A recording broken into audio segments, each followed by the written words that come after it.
बंकिम दा का ये भाव सूत्र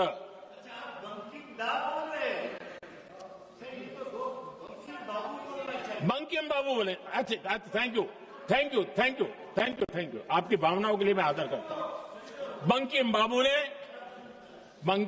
ने थैंक यू दादा, थैंक यू। हाँ,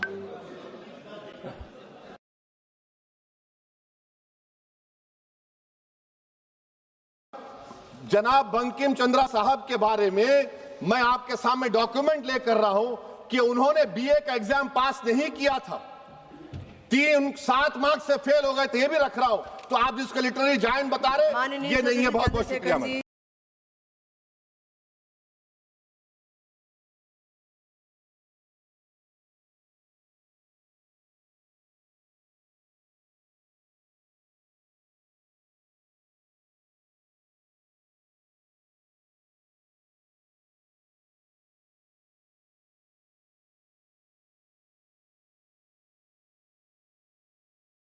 अभी हाल ही में हैदराबाद के बादशाह नवाब असदुद्दीन ओवैसी, अकबरुद्दीन ओवैसी दोनों ने ही ये कहा कि बंकिम चंद्र चट्टोपाध्याय जो कि वंदे मातरम के रचयिता हैं, वह कोई बहुत बड़ा ज्ञानी नहीं था, कोई बहुत पढ़ा लिखा आदमी नहीं था। इनफैक्ट वो एक बेवकूफ छात्र था जिसे ग्रेस मार्क्स देकर बीए का परीक्षा में पास कराया गया था, और वो एक 3rd क्लास लेखक और कवि था। इसीलिए वंदे मातरम भी वैसा ही एक बकवास गाना है। ये कहना है नवाब असदुद्दीन ओवैसी और नवाब अकबरुद्दीन ओवैसी का। तो आज इसी पर गवेषणा करूंगा मैं। Exposing Nawab ओवैसीज Al Takiya and कितमान और बंकिम चंद्र चट्टोपाध्याय। दरअसल पूरा मामला उठता है जब प्रधानमंत्री मोदी ने बंकिम चंद्र चट्टोपाध्याय को वंदे मातरम के 100 वर्ष पूरा होने के उपलब्धि पर संसद में एक दिन एक सेशन रखा जाता है जिसमें मोदी बंकिम चंद्र चट्टोपाध्याय को बंकिम दा कहता है। तभी तृणमूल कांग्रेस के लोग भड़क जाते हैं और कहते हैं कि क्या बंकिम चंद्र तेरा भाई है, तेरा क्लासमेट है, तेरा दोस्त है जो तू उसको बंकिम दा बोल रहा है। दरअसल मोदी ने बंकिम चंद्र चट्टोपाध्याय को सम्मान से बंकिम दा, प्यार से बंकिम दा बुलाया था, जैसा कि बंगला भाषा में बुलाते हैं। लेकिन इस पर तृणमूल कांग्रेस वाले चिढ़ गए और उन्होंने एफआईआर तक लॉन्च कर दिया मोदी के खिलाफ। उसके बाद Owaisi insults Bankim, Trinamool Congress masturbating silently. उसके बाद ओवैसी बंकिम चंद्र बंदोपाध्याय को एक फेल्यू स्टूडेंट कहता है जो ग्रेस मार्क्स से बीए पास किया, और एक 3य श्रेणी का लेखक और कवि कहता है, और यह आरोप लगाता है कि वंदे मातरम जो है वह एक बकवास गाना है। तब तृणमूल कांग्रेस के योद्धा पूरे विश्व भर में बैठकर हस्तमैथुन कर रहे थे, लेकिन किसी ने नवाब असदुद्दीन ओवैसी का प्रतिरोध नहीं किया। तो आज मैं एक बंगाली होने के नाते ओवैसी के झूठ का मैं पर्दाफाश करने का कोशिश करूंगा। ओवैसीज लाइज। सबसे प्रथम जो बात है वो बोलता है Bankim failed BA bachelor of arts exam by 10 marks was given grace points later. तो इसका मैं सबसे पहले जांचाई करूंगा। सर्वप्रथम Calcutta university at 1857, Calcutta university सर्वप्रथम 1857 में शुरू हुआ था। उसी वर्ष भारत का प्रथम स्वातंत्र समर भी शुरू हुआ। उसके बाद bachelor of arts Calcutta university का फर्स्ट परीक्षा 1858 में हुआ। कैलकाटा यूनिवर्सिटी का पहला बीए एग्जाम 1858 में हुआ। 13 स्टूडेंट्स सैक्ड, 13 स्टूडेंट्स उसमें 13 छात्र उस परीक्षा में, यानी कलकत्ता यूनिवर्सिटी का सर्वप्रथम डेब्यू बीए एग्जामिनेशन में 13 स्टूडेंट्स बैठे थे। Only 10 students gave BA exam. 13 students जो थे उन्होंने नामांकन किया, जिसमें से सिर्फ 10 छात्रों ने परीक्षा हॉल में बैठकर परीक्षा देने गए। उसमें सिर्फ 2 स्टूडेंट्स पास्ड ओनली, यानी 13 में 13 ने परीक्षा के लिए नामांकन दिया। 10 में हिम्मत हुआ परीक्षा हॉल में जाकर परीक्षा देने का, उसमें से सिर्फ 2 छात्र पास हुए।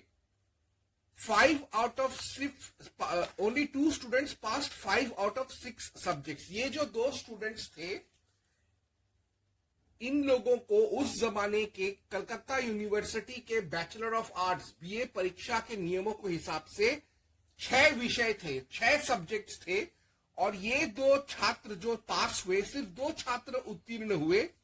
उनमें से वो लोग 6 में से 5 सब्जेक्ट्स में पास हुए, यानी एक सब्जेक्ट में 2 स्टूडेंट्स जो पास हुए थे वो फेल हो गए थे। ये 2 स्टूडेंट्स कौन थे? एक था बंकिम चंद्र चट्टोपाध्याय और दूसरा था जादूनाथ बोस। दोनों ही बंगाली थे, कलकत्ता यूनिवर्सिटी के।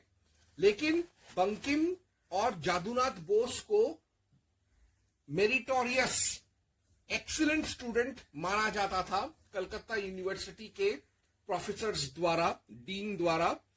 लेकिन जब देखा कि 6 में यही 2 पास किए, कलकत्ता यूनिवर्सिटी का पहला बीए का परीक्षा 1858 में, और उसमें भी 5 ही सब्जेक्ट्स में पास हुए, एक सब्जेक्ट में फेल हो गए। 6 सब्जेक्ट्स में से 5 सब्जेक्ट्स में पास हो गए, एक में फेल हो गए, दोनों स्टूडेंट्स। तो इस कोइंसिडेंस को वो हजम नहीं कर पाए कि इतने ब्रिलियंट स्टूडेंट्स कैसे एक सब्जेक्ट में फेल हो सकता है। तो पेपर्स का revaluation, degree awarded to duo, यानी वापस से उनका पेपर्स का चेकिंग किया गया, रीएवैल्यूएशन हुआ जैसे आज भी होता है, और फिर पाया गया कि नहीं भाई, ये लोग 6 में से 5 सब्जेक्ट्स में पास नहीं हुए, 6 के 6 सब्जेक्ट्स में पास हुए हैं। उनको किसी ने कम मार्क्स दे दिया था, किसी अंग्रेज ने, ताकि वो पास ना हो। तो 6 में से 6 सब्जेक्ट्स में रिवैल्यूएशन में देखा गया कि ये पास हो रहे, और फिर दोनों को डिग्री दिया गया था। उसके बाद बंकिम चंद्र ने पहले तो बैचलर ऑफ आर्ट्स कंप्लीट किया, फिर वो डिस्ट्रिक्ट मैजिस्ट्रेट बना, और फिर वो डेप्यूटी मैजिस्ट्रेट बना, फिर वो डेप्यूटी कलेक्टर बना। हमारे जो नवाब असदुद्दीन ओवैसी और नवाब अकबरुद्दीन ओवैसी हैं, ये सिर्फ बैरिस्टर है, जबकि Bankim Chandra Chattopadhyay deputy district magistrate और डेप्यूटी डिस्ट्रिक्ट कलेक्टर बना था। यानी ये 2 भाई, ये 2 नवाबजादों से ज्यादा बड़े ओहदे पर वह काम कर रहा था। अब बात तो मैंने ये साबित कर दिया कि बंकिम चंद्र कोई फेल नहीं हुआ था, उसको कोई ग्रेस मार्क्स नहीं मिला था, वो रीएवैल्यूएशन में पास हुआ था। रीएवैल्यूएशन और ग्रेस मार्क्स में अंतर आई होप सब जानते हैं, खासतौर से ये 2 जिहादी भाई। और अब बात करते हैं बंकिम लोली राइटर। बंकिम चंद्र चट्टोपाध्याय ने कई सारे रचनाएं किए। पहले तो उसने राष्ट्रगीत वंदे मातरम लिखा, जो कि आनंद मठ नाम के एक ऐतिहासिक उपन्यास का एक हिस्सा है। इसके अलावा उसने कई सारे उपन्यास लिखे, जिस पर कई बंगाली, दूसरे प्रादेशिक भाषाओं में और हिंदी में और अंग्रेजी में भी फिल्म्स बन चुके हैं, और इनका अनुवाद करके विश्व के तकरीबन सारे भाषाओं में आज भी पढ़ाया जाता है। जैसे दुर्गेश नंदिनी, कपाल कुंडला, देवी चौधुरानी, पॉइजन ट्री, बीश वृक्षो, Rajmohan's wife and Sultana's dream, Bhagavad Gita Bangla, Chandrashekhar, best works, Mrinalini, Krishnakant will, Vigyan Rahasya, Indira, Rajani, greatest Indian political and historical novel, greatest Indian realism and social novel, greatest Indian nationalism fiction, Radha Rani, definite Bankim, Raj Simha, Jugalanguriya, Muchiram गुरेर जीवन चरित्र, चंद्रशेखर जो मैंने बोला, Lok Rahasya, many threads of Hinduism, Bankim Chandra Chattopadhyay का आनंद मठ को फ्रेंच में भी उसने लिखा था, ले मोनास्ट्री डे ला फेलिसिटे, बंकिम ऑमनिबस, धर्म तत्व, origin of Hindu festivals, study of Hindu philosophy. यानी बंकिम चंद्र बांग्ला, फ्रांसीसी, अंग्रेजी, संस्कृत, हिंदी इन सारे भाषाओं में लिखता था। तो बंकिम कोई third grade author, third grade लेखक, थर्ड ग्रेड कवि नहीं था।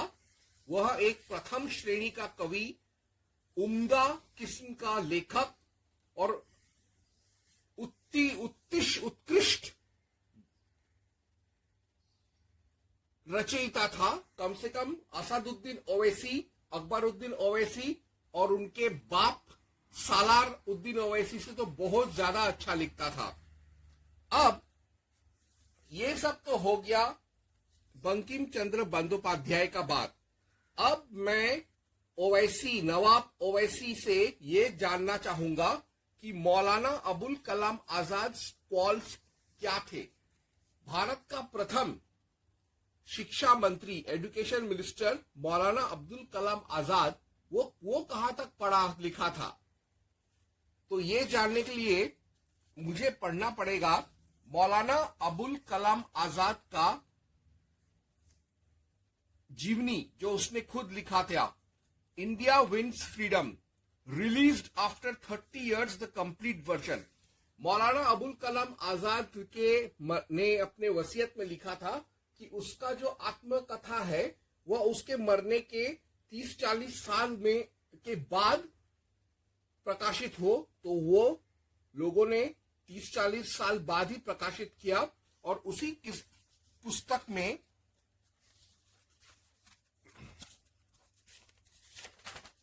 प्रॉस्पेक्टस नामक चैप्टर में वह लिखता है, और मैं पढ़ूंगा, इसी से पता चलेगा कि उसका क्या क्वालिफिकेशन था। मौलाना अबुल कलाम आजाद लिखता है, my father was a man who believed in the old ways of life. He had no faith in Western education and never thought of giving me an education of the modern type. यानी उसका जो बाप था उसको पाश्चात्य और आधुनिक शिक्षा में कोई विश्वास नहीं था। वो सिर्फ इस्लामी मजहबी तालीम में यकीन रखता था और उसने मौलाना अबुल कलाम आजाद को वेस्टर्न मॉडर्न एजुकेशन नहीं दिया। He held that modern education would destroy religious faith and arranged for my education in the old traditional manner. उसका ये मानना था कि आधुनिक शिक्षा से उसका जिहादी तालीम खत्म हो जाएगा, इस्लाम खत्म हो जाएगा, इसलिए उसको वेस्टर्न मॉडर्न एजुकेशन से मरहूम रखा और घर पे ही होम स्कूलिंग करवाया। The old system of education for Muslims in India was that the boys were first taught Persian and then Arabic. When they acquired some proficiency in the language, they were taught philosophy, geometry, mathematics and algebra in Arabic. यानी अबुल कलाम आजाद को फारसी अरबी सिखाया गया और उसको दर्शन, ज्यामिति, गणित और अलजेब्रा सिखाया घर पे ही, लेकिन अरबी में। A course of Islamic theology was also required as an essential part of such education. और उसको इस्लामी तालीम भी दिया गया। My father had me taught at home as he did not like to send me to any madrasa. There was of course the Calcutta madrasa, but my father did not have a very high opinion of it. At first he taught me himself. Later he appointed different teachers for different subjects. He wished me to be taught by the most eminent scholar in each field. यानी अबुल कलाम आजाद का जो अब्बू जान था उसको मदरसे में भी नहीं भेजा। वो सोचता था कि मदरसे में भी पढ़ा के क्या फायदा, वो मदरसे भी बेकार उसको लगते थे। कलकत्ता मदरसा जैसा मदरसा भी उसको फालतू लगता था, इसलिए वो खुद अबुल कलाम आजाद को पढ़ाता था और घर पर ही मौलवी मौलानाओं को बुलाकर उससे होम स्कूलिंग में डलवाया। खैर उसके बाद अबुल कलाम आजाद लिखता है, I decided that I must learn English. I spoke to Maulvi Mohammad Yusuf Jafri, who was then the chief examiner of the Oriental course of studies. He taught me the English alphabet and gave me Pyari Charan Sarkar's first book. As soon as I gained some knowledge of the language, I started to read the Bible. I secured English, Persian and Urdu versions of the book and read them side by side. This helped me greatly in understanding the text. I also started to read English newspapers with the help of a dictionary. In this way, I soon acquired enough knowledge to read English books and devoted myself specifically and specially to the study of history and philosophy. इसके अलावा अबुल कलाम आजाद ने इतिहास भी सीखा, फिर वो अंग्रेजी भी सीखने लगा। अंग्रेजी सीखने के लिए वो बाइबल पढ़ता था, अखबार पढ़ता था और दूसरे उपन्यास और किताब पढ़ता था। और उन्हीं किताब जिसको वो अंग्रेजी में पढ़ रहा है उसी का उर्दू, अरबी, हिंदी, फारसी संस्करणों को भी साथ साथ पढ़ता था। तो इस तरीके से उसने अंग्रेजी सीखा है। तो उसने जो philosophy, geometry, mathematics, algebra, Persian, Farsi, Arabi, Urdu सीखा है, कुरान सीखा है, वो सब अरबी में सीखा और अंग्रेजी भी उसने थूक पट्टी की तरह ही सीखा था। तो जब भारत का प्रथम शिक्षा मंत्री अबुल कलाम आजाद इस तरीके से थूक पट्टी करके पढ़ाई लिखाई किया था, तो जिहादियों को बंकिम चंद्र चटर्जी के बीए डिग्री पर सवाल उठाने का कोई हक नहीं है, क्योंकि बंकिम चंद्र चट्टोपाध्याय ने जैसे तैसे भी हो उसने आधुनिक पाश्चात्य एजुकेशन में उसने बाकायदा कानूनन डिग्री हासिल किया था, जबकि मौलाना अबुल कलाम आजाद के पास कोई घंटे का कोई डिग्री नहीं था। वो सब घर पे ही पढ़ाई लिखाई किया था और वो भी अरबी, उर्दू, फारसी और हिंदी में। इसके बाद मैं ये जानना चाहूंगा इस ओवैसी से कि वो जो बंकिम चंद्र बंदोपाध्याय चट्टोपाध्याय को ऐसा बोल रहा है, अल्लामा इकबाल और कवि नजरुल इस्लाम के बारे में वो क्या बोलेगा? अल्लामा इकबाल ने सारे जहां से अच्छा हिंदुस्तान हमारा लिखा और फिर पाकिस्तान चला गया। कवि नजरुल इस्लाम ने भी कई देशभक्ति के शायरी लिखे और वो अपना गांड उठाकर ईस्ट पाकिस्तान चला गया और फिर वहां ईस्ट पाकिस्तान में और पाकिस्तान में बैठकर अल्लामा इकबाल और कवि नजरुल इस्लाम ने हिंदुस्तान के बारे में घिनौने चीज लिखे उन्होंने। तो इन दो कुत्तों से तो बहुत बेहतर है बंकिम चंद्र चट्टोपाध्याय, जिसने आनंद मठ लिखा, वंदे मातरम देश गीत दिया हमको। अब मैं ओवैसी को एक और चीज भी बोल दूं कि कभी नजरुल इस्लाम और अल्लामा इकबाल ने भी ऐसे मेलोड्रामा, नौटंकी और अल ताकिया करते हुए, अल कितमान करते हुए भारत के शान में सारे जहां से अच्छा और कई सारे ऐसे राष्ट्रभक्ति जताने वाले शेर व शायरी लिखा है। ठीक वैसे ही जैसे जावेद अख्तर ने फिर भी दिल है हिंदुस्तानी गाना लिखा था। तो इसका मतलब ये नहीं है कि अल्लामा इकबाल या कवि नजरुल इस्लाम बंकिम चंद्र बंदोपाध्याय से श्रेष्ठ हो गए। हम इकबाल को कबूल नहीं कर सकते, कवि नजरुल इस्लाम को कबूल नहीं कर सकते, इसलिए हम लोग बंकिम चंद्र चट्टोपाध्याय को हमने शिरोधारी किया हुआ है। अब मैं ओवैसी नवाब साहब से ये पूछूंगा कि बंकिम चंद्र चट्टोपाध्याय के पढ़ाई लिखाई और उसके बीए डिग्री पर टीका टिप्पणी करने से पहले तू ये देख कि इस्लाम के प्रवर्तक प्रॉफिट मोहम्मद का क्या पढ़ाई लिखाई का क्या उसका कुव्वत था, मोहम्मद एकेडमिक बैकग्राउंड, इसको पढ़ने के लिए पढ़ना पड़ेगा कुरान अल अनकबूत 29.48। तो मैं अभी उसी को पढ़ूंगा।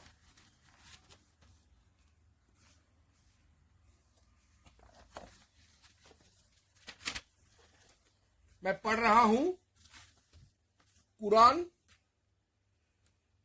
सूरह अल अनकबूत आयत 48 यानी कुरान 29.48 और इस मैं पहले उसका उर्दू वाला पढ़ लेता हूं। व मा कुंत तल्तलू मिन कब्लही मिन किताबिम व ला तखुतहु बी यमीनी क इज़्ल लर्ताबल मुक्तिलून, अर्थात और इससे पहले तुम मोहम्मद ना कोई किताब पढ़ते थे और ना उसे अपने हाथ से लिखते ही थे, ऐसी सूरत में तो ये बातिल परस्त शक में पड़ सकते थे। यानी यहां पर कुरान अल अनकबूत 29.48 में लिखा गया है कि प्रॉफिट मोहम्मद ज्यादा पढ़ता नहीं था और ज्यादा लिखता भी नहीं था। तो ये चीज ओवैसी याद रखना। Surah An-Kabut, chapter number 29, verse number 48. Allah says that we have made Prophet Muhammad sallallahu alaihi wasallam as an illiterate so that the babblers of vanities would not have an excuse. People would have had an excuse that this Quran is written by Prophet Muhammad, peace be upon him. So Allah subhanahu wa ta'ala purposely made the last and final messenger illiterate so that people would not accuse that this book, the Quran, has been written by the last and final prophet.